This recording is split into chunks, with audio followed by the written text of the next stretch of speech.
할렐루야, 우리 만나서 반갑습니다. 드디어 이제 3주가 되었는데요. 이제 3주 만에 제가 설교 준비가 다 돼서 여러분들에게 섰습니다. 이거 할까 말까 하다가 이거 계속 좀 받아야 된다 그래가지고 제가 처음 이렇게 나섰습니다. 오늘 말씀을 통해서 또한 하나님께서 우리에게 어떠한 또 말씀을 주실지를 기대하며 우리 함께 주님께 나갔으면 좋겠는데요. 우리 시간 읽은 말씀을 가지고 아우라를 가진 사람이라는 제목으로 하나님의 말씀을 오늘 전하겠습니다. 여러분, 사사기 6장에서부터 8장까지는 이스라엘의 이제 5번째 사사 이 기드온에 관한 이야기가 기록되어 있습니다. 여러분, 성경을 보시게 되면 기드온은 다른 사사들과는 좀 다르게 6장 그리고 7장 이렇게 8장 이 3장의 지면을 할애하여서 이야기하고 있는 것을 보게 돼요. 무슨 의미일까요? 그만큼 사사 시대에 있어서 이 기드온 시대가 매우 중요한 시대다라는 것입니다. 실제로 기드온이 사사로 있었던 그 이스라엘 그 사사 역사를 통틀어서 다 봐도 이스라엘이 가장 강력한 힘을 가졌던 때가 바로 기드온 때입니다. 그래서 이 기드온 때, 이 시기의 역사를, 이스라엘 역사를 살펴보게 되면 이제 뭔가 사사들에게 기대를 걸어도 될 것 같아 보이죠. 이제 사사를 통해서 그 하나님께서 원하셨던 그 하나님의 나라가 이 땅에 완전하게 이루어질 것 같아 보입니다. 이스라엘이 하나님께로 돌아와서 그 이스라엘 민족을 선택하신 하나님의 사명, 그 사명을 다하면서 제사장 나라의 역할을 잘 감당할 것 같아 보여요. 그런데 인간은 완전하지 않습니다. 기드온의 시대가 이렇게 성경 가운데 3장에 거쳐서 등장을 하지만 사람은 완전하지 않기 때문에 어때요? 기드온 시대도 영원하지 않아요. 그래서 우리가 이 시간에 이 사사기 6장을 우리가 좀 살펴보면서 하나님께서 우리에게 주신 교훈이 무엇인지 우리가 본문을 통해서 함께 나누기 원합니다. 먼저 5장 31절 말씀을 여러분들 함께 보십시오. 보시면 끝부분에 이렇게 기록되어 있어요. 그 땅이 40년 동안 평온하였더라 라고 기록하죠. 그리고 6장 1절로 한번 넘어와 보십시오. 이스라엘 자손이 또 여호와의 목전에 악을 행하였으므로 라고 기록을 합니다. 그 사사, 우리 기드온 전의 사사가 드보라라고 하는 이제 여성 사사인데 하나님께서 이 사사 드보라를 사용하셔서 이스라엘을 그 당시 야빈이라는 사람으로부터 구원을 하시고 나서 이스라엘이 40년 동안 평온하였다라고 5장 31절이 이야기합니다. 이 시기에 이스라엘 민족 전체가요, 그 나라 가운데 평온함을 허락하신 그 하나님의 은혜에 감사하고 그리고 그 하나님께로 모든 민족들이 다 돌아와서 하나님을 잘 섬기는 제사장 민족으로 세워졌다면 이러한 평온의 시기가 40년만 갔겠어요? 더 오래 갔을 거예요. 아니요, 영원했을 수도 있습니다.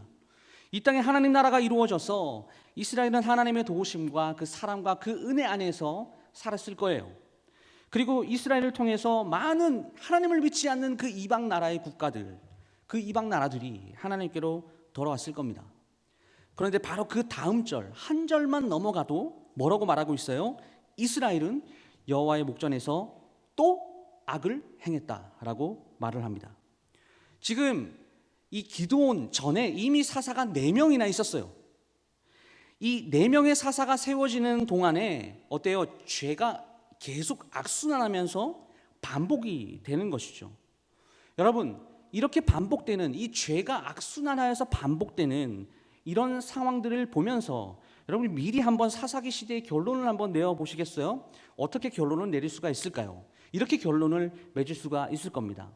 이스라엘은 하나님을 그저 우리에게 평안과 부를 안겨다 주는 여러 신들 중 한 분으로 생각하고 있다라는 거예요.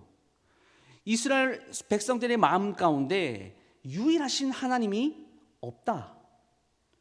이스라엘은 하나님을 잊었다. 이렇게 결론을 내려볼 수가 있습니다. 그리고 이런 역사를 계속 반복하면서 이스라엘 백성들이 생각해야 될 것은 우리가 지금 하나님과 어떠한 관계에 놓여져 있는가, 이것을 좀 생각을 해야 되는데 그런 상황들을 심각하게 고려하지 않고 하나님은 우리를 선택하셨어. 우리가 부르짖으면 하나님은 언제나 우리 기도를 들어주셔.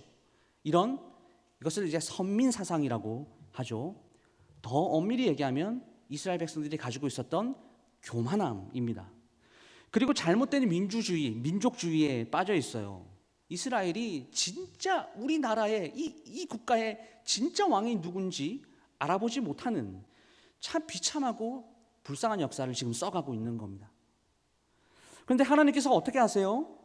이제는 미디안 이 민족 가운데 7년 동안 압제당하게 하십니다.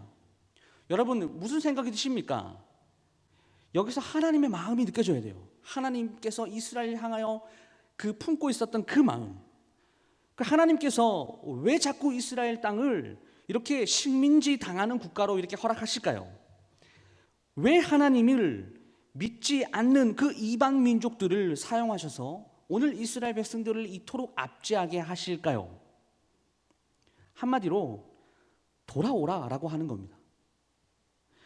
너희가 이렇게까지 잘 살게 되고 땅도 부여받고 민족을 이루게 해주신 그 분이 누군지 기억하라 라고 하는 거예요.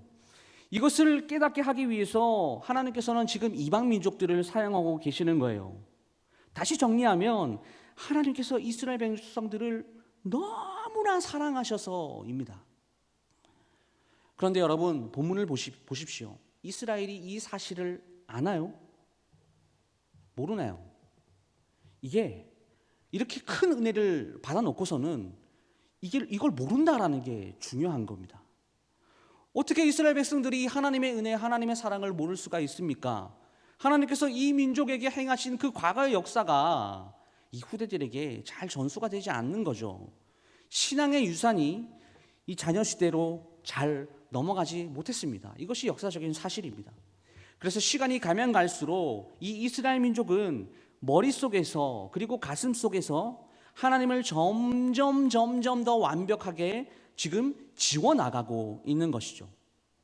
여러분 이어서 나오는 2절부터 5절까지의 본문을 여러분들 눈으로 한번 읽어보시게 되면 이 미디안이 이스라엘 땅에 들어와서 했던 일이 어떤 일인지 기록을 하고 있는데 지금까지 이스라엘 민족을 압제했던 그 나라와는 그 레벨, 그 급이 완전 다릅니다. 한마디로 미디안은요 이스라엘 땅에 있는 그 모든 것을 다 진멸하려고 했어요. 이스라엘이 파종을 할 때면 어김없이 올라와서 모든 먹을 것을 다 약탈해 가버리는 거예요. 근데 뿐만 아닙니다. 그들이 가지고 있었던 소, 나귀 이런 짐승들까지 이 미디안이 다 약탈해 가는 거예요. 여러분 우리 인간이 생활을 하는데 가장 중요한 세 가지가 있죠. 의, 식, 주. 이 세 가지 중에서 어떤 한 가지라도 우리가 결여가 되면 인간이 정말 행복하게 살 수가 없습니다. 그런데 지금 미디안은 이스라엘의 모든 먹을 것에 대한 씨를 그냥 다 말려버리려고 하는 거죠. 당연히 힘들겠죠. 6장 6절 말씀 한번 보세요. 이스라엘이 미디안으로 말미암아 궁핍함이 심한지라 이에 이스라엘 자손이 여호와께 부르짖었더라. 여러분 이스라엘 자손들은요 그 여호와를 하나님을 부르짖었습니다. 그런데 사사기의 앞장을 우리가 여러분들께서 좀 꾸준하게 읽어 오셨다라면 이것이 습관이었다라는 것을 알 수가 있어요. 사사기의 앞부분의 본문을 잘 살펴보면 이들이 여호와를 부르짖었다라는 그 의미를 우리가 정확하게 알 수 있는데 이것이 좋은 의미에서의 부르짖음이 아닙니다. 왜냐하면 계속 이 말이 반복되어서 나오고 있기 때문이에요. 근데 이 말이요 이스라엘이 평안할 때는 하나님을 안 찾다가 이방의 압제를 받아서 힘들게 되었을 때 습관적으로 하나님을 찾았다라는 것을 의미해요. 이 쳇바퀴 도는 것처럼 문제는 하나도 해결이 되지 않는데 계속해서 이 악의 악순환들이 계속 반복이 되는 겁니다. 여러분 이것은 진정한 회개라고 우리가 볼 수가 없어요. 그런데도 하나님께 부르짖었다라고 기록을 하죠. 우리가 이 본문을 보면서 야 이스라엘이 회개하는구나 잘하고 있네 라고 이렇게 생각할지도 모르겠습니다. 결정적인 순간에 하나님을 찾는 모습을 보이니까 이 모습이 참 기특하게 보이기도 하죠. 하지만 이거는 진정한 회개라고 우리가 볼 수가 없어요. 여러분 하나님과 우리가 지금 어떤 관계에 놓여 있는지를 생각하지 않는 그 부르짖음은 의미가 없습니다. 결국 그들의 부르짖음은 어떤 의미입니까? 지금 미디안이 이 이스라엘 땅에 다 몰려와가지고 먹을 것 하나도 남김없이 그냥 다 쓸어가 버리니까 가난하고 궁핍했기 때문에 지금 이들이 필요한 것은 왕 대신 하나님의 나라, 그 우리의 유일신 대신 하나님이 필요한 것이 아니라 자신들의 배고픔, 내 앞에 있는 그 문제를 해결해 줄 하나님이 필요했던 것이에요. 역시나 지금 이스라엘 백성들은 눈에 보이는 현상에 아주 집착하고 있습니다. 여기서 마치 이들이 패턴처럼 반복되는 것이 무엇인지 아십니까? 여러분 8절 말씀을 보시면요, 이런 말씀이 있어요. 여호와께서 이스라엘 자손에게 한 선지자를 보내시니. 여러분 뭡니까? 이스라엘 백성들이 이렇게 진정한 회개함 없이 가짜 부르짖음을 하나님께 부르짖고 있는데 하나님께서는 이 가짜 부르짖음도 들으시고 선지자를 보내주세요. 여러분, 하나님의 기본적인 성품이 뭔지 아십니까? 사랑과 자비와 인내의 하나님이세요. 우리는 하나님을 떠날 수가 있습니다. 하나님 없다라고 하고 우리 마음대로 살 수가 있어요.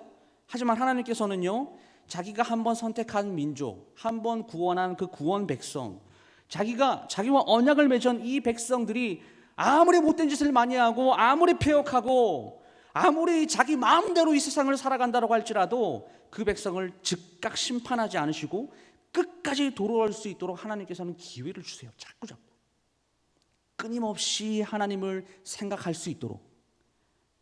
하나님이 내 인생 가운데, 내 삶 가운데 어떠한 은혜를 허락하셨는지 그것을 계속해서 기억하게끔 하나님께서 말씀하시고 하나님께서 보여주십니다.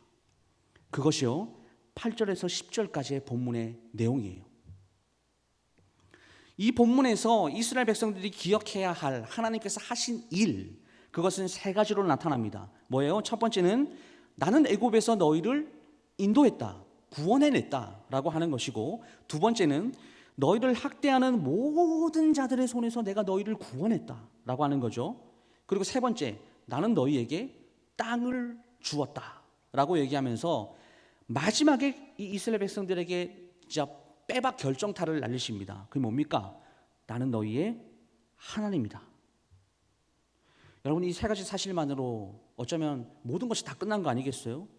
그리고 마지막에 하나님이 내가 너희 아버지다, 내가 너의 하나님이다, 다른 사람의 남편이 아니라 나는 너의 하나밖에 없는 남편이다 라고 하는 것이죠. 여러분, 이 이야기를 지금 듣고 있는 이 이스라엘 백성들이 어떻게 생각해야 돼요? 든든해야죠. 위로를 얻어야죠. 격려를 얻어야죠. 하나님이 비록 우리 눈에 보이진 않지만 하나님이 살아계시다라는 것에 대한 실체를 이스라엘 백성들에게 보여주셨지 않습니까? 그 하나님께서 오늘 본문에서 가장 강력하고 모든 것을 다 약탈해 가버리는 그 미디안을 두려워하지 말아라 라고 말씀하고 있죠. 그런데 이스라엘은 어떤 반응을 보입니까? 하나님을 따르지 않습니다. 그래서 10절 말씀에 뭐라고 되어 있어요? 하나님께서 이렇게 얘기하죠. 너희가 내 목소리를 듣지 않았다 라고 오늘 책망하고 있어요. 이스라엘의 현재의 영적인 상태, 이스라엘의 문제를 지금 정확하게 하나님께서 짚어내시는 겁니다. 여러분, 하나님께서는요, 우리가 잘 알다시피 이 이스라엘 민족에게 크신 능력을 베풀어 주셨어요. 그리고 이스라엘의 어떠함과 환경과 상황과 전혀 관계없이 시내산 언약을 기억하시고 끝까지 그 언약을 이행하시려고 하십니다. 그런데 인간들은요, 이스라엘 백성들은요, 그 하나님의 마음도 모르고 철저하게 모든 것을 다 거부해 버려요.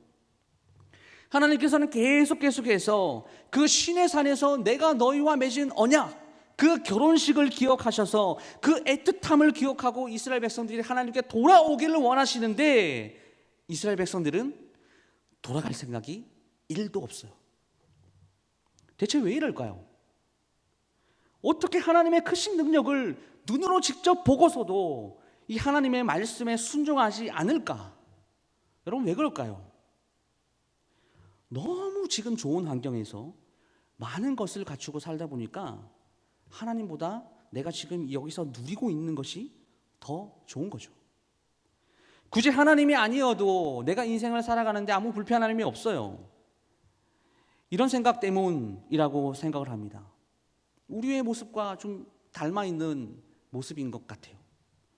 세상을 살면서 말씀을 보지 않고 또한 예배를 드리지 않고 하나님을 내가 기억하지 않아도 내 인생 가운데 아무 일도 일어나지 않는 지금의 우리의 상황과 아주 비슷합니다. 그런데 여러분, 우리 인간은요, 어쩔 수 없어요. 죄인이에요. 그렇기 때문에 우리의 모든 선택과 우리의 모든 생각은 간사합니다. 본문을 보십시오. 내가 누리는 것에, 내가 지금 누리고 있는 그것에 피해가 오니까 하나님 없이도 불편하지 않았는데 곧장 그 어떤 문제 때문에 내 인생에, 내 삶 가운데 불편함이 찾아오면 그제서야 하나님을 찾는 것이요, 저 여러분들이에요. 인간이에요. 근데 하나님의 이런 구제불능, 은혜를 마치 원수로 갚는 이 이스라엘을요, 구원하시기 위해서 또 한 명의 사사를 보내기로 작정하십니다. 여러분, 이것이요, 은혜예요. 단순하죠. 이것이 하나님께서 우리를 사랑하시는 증거입니다. 그런데 오늘 본문에 이스라엘을 구원하시기 위해서 하나님이 선택하는 사람들이 어떤 사람인가라고 우리가 보게 되면 정말 충격적이에요. 왜냐하면 이 사사는 그 이스라엘 민족의 기준에도, 그리고 우리의 이 눈의 시선으로 봐도 그 기준에 부합하는 사람이 아니기 때문이에요. 자, 11절 말씀을 보십시오. 11절 말씀에 이런 말씀이 있어요. 미디안 사람에게 알리지 아니하려 하여 밀을 어디에서 타작했다고 되어 있습니까? 포도주 틀에서 타작하더니 라고 되어 있죠. 여러분, 잘 생각해 보면요, 세상에 이런 사람이 어디 있습니까? 밀을 포도주 틀에서 타작하다니요. 그런데 당시 이스라엘의 상황을 보면 좀 이해는 돼요. 미디안이 이스라엘 땅에 올라와서 모든 것을, 먹을 것을 다 지금 약탈해 가버리는 그런 상황 가운데서 그 미디안이 밀을 이제 수확을 해야 되는데 그 밀 타작하는 넓은 마당에서 그것을 타작해버리면 어떻게 돼요? 그거 다 뺏기잖아요. 그러니까 조금 더 좁은 공간, 숨기 좋은 공간, 그 포도주 틀에서 조금씩 이렇게 막 타작하면서 눈치도 보고 이러면서 지금 타작을 하고 있는 거예요. 그런데 본문에 나와 있는 지금 이 상황, 이것이 이야기를 전개해 나가는데 굳이 필요한 정보는 아니라고 생각을 해요. 그러면 왜 사사기 기자가 지금 이 기드온에 대해서 굳이 이 우리에게 알려주지 않아도 될 이런 정보들을 왜 오늘 이 본문에 기록하고 있을까? 그 이유가 이겁니다. 기드온은요, 아무런 별 볼 일 없는 겁쟁이에요.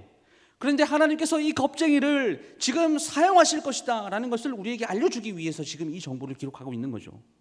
여러분, 하나님이 일하시는 방법은요, 우리가 일하는 방법하고는 완전 다릅니다. 사람은 겉으로 드러난 화려한 스펙을 앞세워가지고 약자들을 짓눌러버려요. 그 사람의 대단함을 내가 지금 하고 있는 일이나 내가 지금 어떠한 모습으로 서 있는지 그 위치와 명예에 따라서 그 사람의 대단함을 설명하고 그 압도적인 힘에 복종하기를 원하죠. 그런데 하나님은 어떻습니까? 사람의 업적과 그 화려한 스펙과 전혀 관계없이 이 사람이 여호와 하나님의 손에 붙든 힘을 받았냐 받지 못했냐, 지금 이게 더 중요하다고 말씀하시죠. 지금 하나님께서 왜 기드온을 사용하시기를 원하는 것일까요?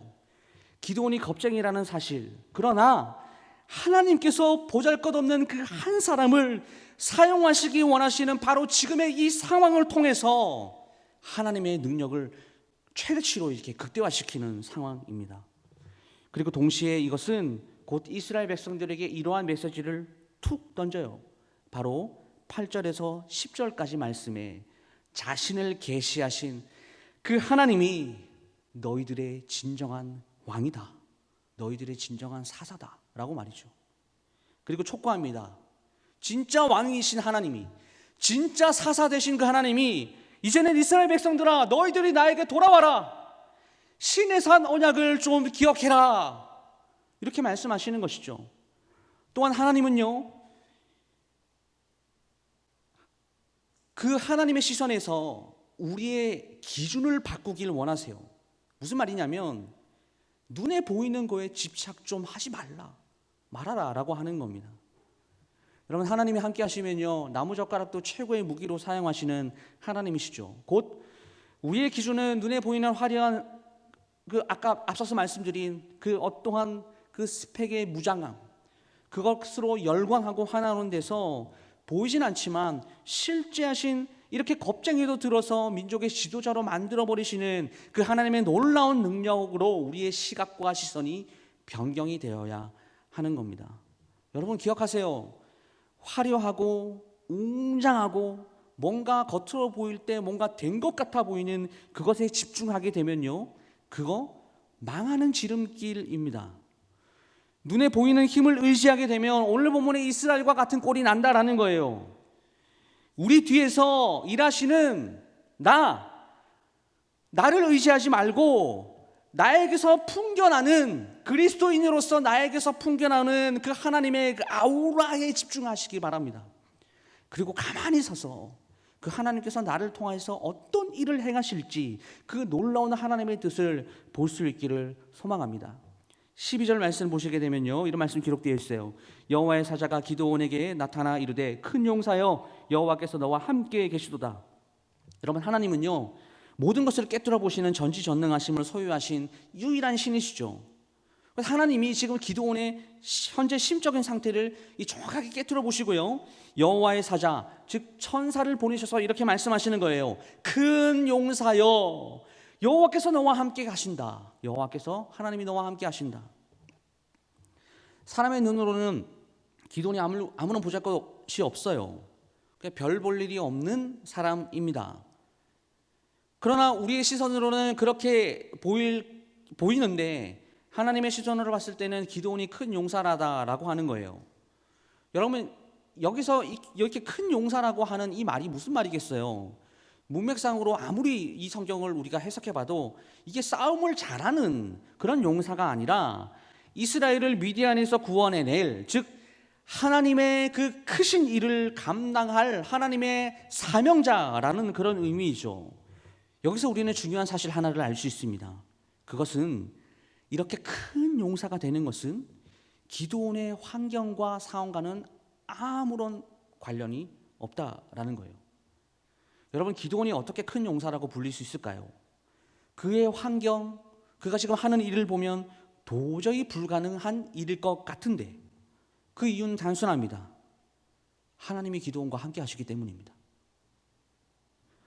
비록 눈에 보이기에는 겁쟁이에 정말 보잘것 없어 보여도 하나님께서 함께 계시니까 그 하나님의 그 아우라를 뒤에 업고 그 하나님의 엄청난 그 백을 동원해서 용사와 같이 보이는 것이죠.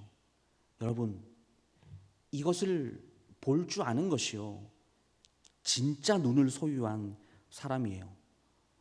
눈에 보이지 않는 것을 눈에 보이는 것 같이 보는 사람들이, 그 사람들이 진짜예요. 진짜.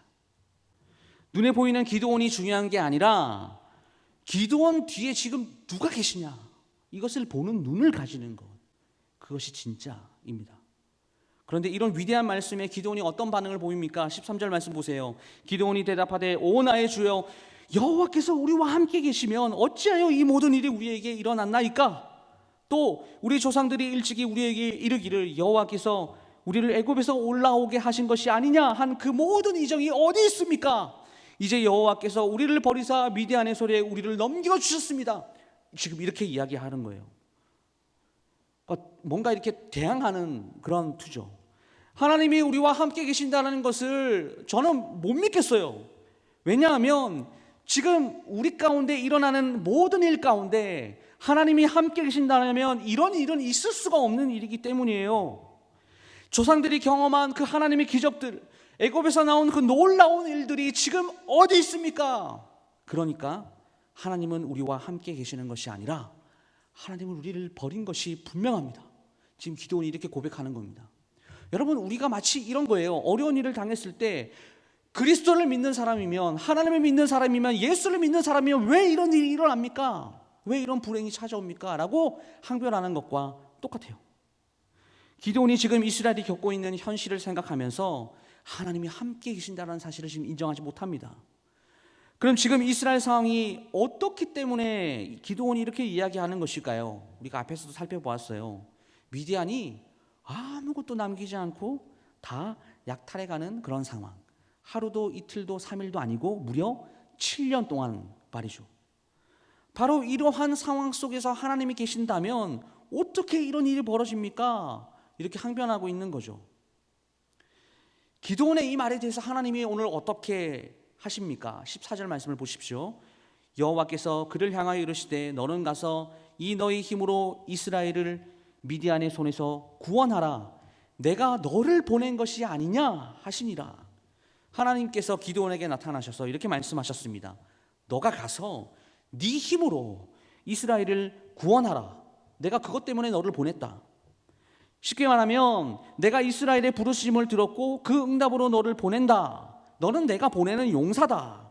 어떻게? 옛적에 모세를 통해서 이스라엘을 그 이집트 땅에서 구원한 것처럼 지금 이 세대의 모세가 바로 너다라고 하는 거예요. 기도는 하나님이 자신을 떠났다고 생각했어요.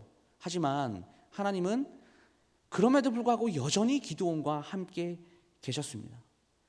그리고 기드온이 생각하는 그 문제, 이스라엘이 겪고 있는 그 어려움을 기드온에게 해결하라라고 말씀하시죠. 근데 그것이 어떻게 가능한 줄 아세요? 여러분 16절 말씀입니다. 여호와께서 그에게 이르시되 너는 내가 반드시 너와 함께 하리니 내가 미디안 사람 치기를 한 사람 치듯 하리라 하시니라. 미디안 사람 숫자가 얼마나 많았냐면요, 메뚜기 떼와 같이 많았다라고 이야기를 해요. 하지만 기드온이 그 수많은 메뚜기 떼와 같이 셀 수도 없는 그 미디안 군대들과 싸우는 그 일이 본문에 뭐라고 되어 있습니까? 한 사람을 상대하는 일과 같이 될 것이다. 그게 그렇게 쉬운 일이 될 거다. 어떻게 그럴 수가 있습니까? 어떻게 수많은 그 미디안 군대를 마치 한 사람 치듯이 그렇게 대항할 수가 있습니까?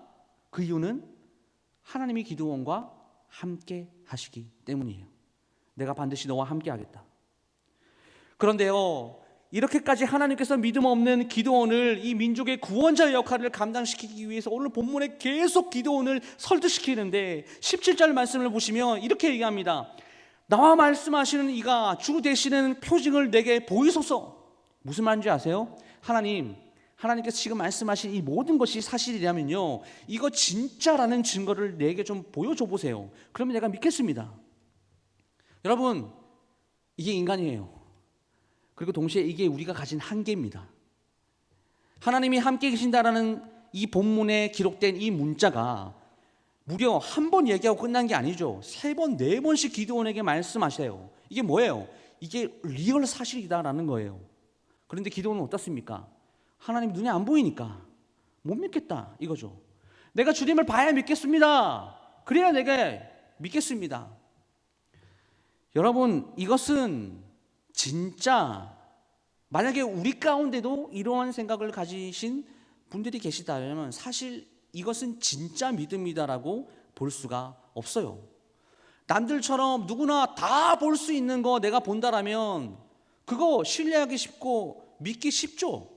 그런데 하나님이 우리에게 요구하시는 믿음은 눈에 보이는 거 믿어라라고 하지 않고 눈에 보이지 않는 나를 믿어라라고 말씀하십니다. 이게 진짜 믿음이다라는 거예요. 이처럼 기드온은 사사가 되기에 정말 부적합한 인물이었습니다. 말씀을 마무리하겠습니다. 사랑하는 우리 다니엘 요셉 청년고등체 모든 지체 여러분, 기드온의 모습을 우리가 좀 살펴보았는데요, 이 기드온의 모습을 보면서 이렇게 마치 이게 내 모습 같아 보이지 않습니까? 겁쟁이에다가 그리고 하나님이 함께 계시는데 하나님 내가 주님 보여주면 내가 믿겠습니다. 이 모습이 우리의 모습 아니냐라고 하는 거예요. 저와 이곳에 있는 우리 모두가 지금 이 사실에 대해서 아닙니다 라고 부인할 수 있는 사람은 아무도 없어요. 하나님을 믿는다라고 하는 우리의 실제 모습이 바로 이와 같습니다. 여러분, 그런데 사실 오늘 하나님께서 우리에게 말씀하시는 말씀 가운데 사실 이거 한마디면 끝난 거 아니에요? 내가 너와 함께 하리니. 내 앞에 있는 모든 어려움들, 내 앞에 있는 그 답답한 상황들, 내 힘으로 절대로 해결할 수 없는 문제들, 너무나 지치고 힘들고 마음이 괴로울 때 하나님이 나와 함께 하십니다 라는 이 한 말씀이 선포가 되었을 때 그 한마디 때문에 여러분 인생을 버틸 힘이 생기지 않느냐라는 거예요. 우리 마음 가운데 그 말씀이 커다란 위로가 되지 않겠느냐라는 거죠. 그런데요, 상황은 변하지 않아요. 상황은 변하지 않는데 그 상황을 다르게 볼 수 있는 힘이 생겨버리는 거예요. 내 문제는 하나도 해결된 것이 없는데 그 문제를 내 것으로 품을 수 있는 여유가 생긴다라는 겁니다. 그렇기 때문에 우리에게 먼저 필요한 것은 하나님이 나와 함께 하십니다라는 것에 대한 믿음의 확신이에요. 내가 기대했던 것과 다른 현실을 만날 때 그때라도 여러분 하나님께서 우리와 함께 하신다라는 그 사실을 오해하지 마십시오. 힘들지만 그 상황 가운데서도 그렇습니다, 주님 나와 함께 하십니다 라는 것을 인정하시기 바랍니다. 그러면 오히려 그 어려운 상황이 그 하나님의 함께 하심이 더 분명하게 우리 삶 가운데 드러내는 기회가 될 것이에요. 여러분 잊지 마세요. 하나님은 우리가 만나는 어떠한 상황 가운데서도 우리와 함께 하십니다. 이해되지 않는 그때에도 하나님은 함께 하시면서 그 뜻대로 일을 하시고 계시죠. 그러니 그 하나님을 바라보고 나와 함께 하시는 그 하나님을 의지하시는 우리 모든 청년들을 다 될 수 있기를 주님으로 축복합니다. 아무리 보잘것없는 인간도 하나님이 함께 계시면 용사가 되고 도저히 이길 수 없는 싸움도 이기게 만들어 버리시는 것이 우리가 믿고 있는, 우리가 신뢰하는 그 하나님의 클래스예요. 클래스. 나라는 사람은 아무리 생각해도 정말 보잘것없는데 여러분들 우리 뒤에는요 화려한 그 하나님의 아우라가 감추어져 있습니다. 그래서 우리의 힘으로는 안 되는데요, 그 하나님 버프를 받아서 우리가 이기는 거예요. 그거예요, 그거. 이것이 바로 저와 여러분들에게 주어진 그리스도인으로서의 받은 진짜 축복이에요. 여러분 눈에 보이는, 누구나 볼 수 있는 그 좋은 것은요 기독교의 진짜 축복이라고 이야기할 수가 없습니다. 그것은 진짜로 둔갑된 가짜 축복이에요. 그런데 진짜 축복은요 눈에 보이지 않아요. 하나님이 나와 함께 하시니까 내가 그 문제를 뛰어넘을 수 있는 그 넉넉한 마음, 내 상황과 내 환경은 바뀐 게 하나도 없는데 나는 기뻐할 수 있는 마음이 생기는 거, 바로 이거예요. 이것이 기독교의 진짜 축복이에요. 문제는요 우리가 이 하나님께서 우리에게 허락하신 이 진짜 축복을 눈으로 못 본다라는 거예요. 우리가 못 본다라는 거예요. 왜 그런지 아세요? 단순해요. 그런 축복들은 우리의 눈으로 안 보이거든요. 그래서 우리와 함께 하시는 그 하나님께서 그 미친 존재감으로 함부로 번접할 수 없는 그 아우라를 우리 뒤에서 이렇게 뿜어내시는 그 하나님을 우리가 보지 못하는 겁니다. 그러니 하나님은 나와 함께 계신다라는 것, 그 사실 하나 그조차 알 리가 없죠. 믿어지지가 않아요. 그러면서 우리는 어떻습니까? 내가 가진 능력과 내가 가진 스펙과 내가 가진 돈과 내가 가진 명예를 의지해요. 그것이 마치 나에게 행복을 가져다 줄 것처럼, 그것이 나를 뭔가 플렉스한 사람으로 만들어 줄 것 같은 것처럼, 여러분 이것은요 내 자신이 풍기는 그 힘, 그 아우라를 의지하는 것이죠.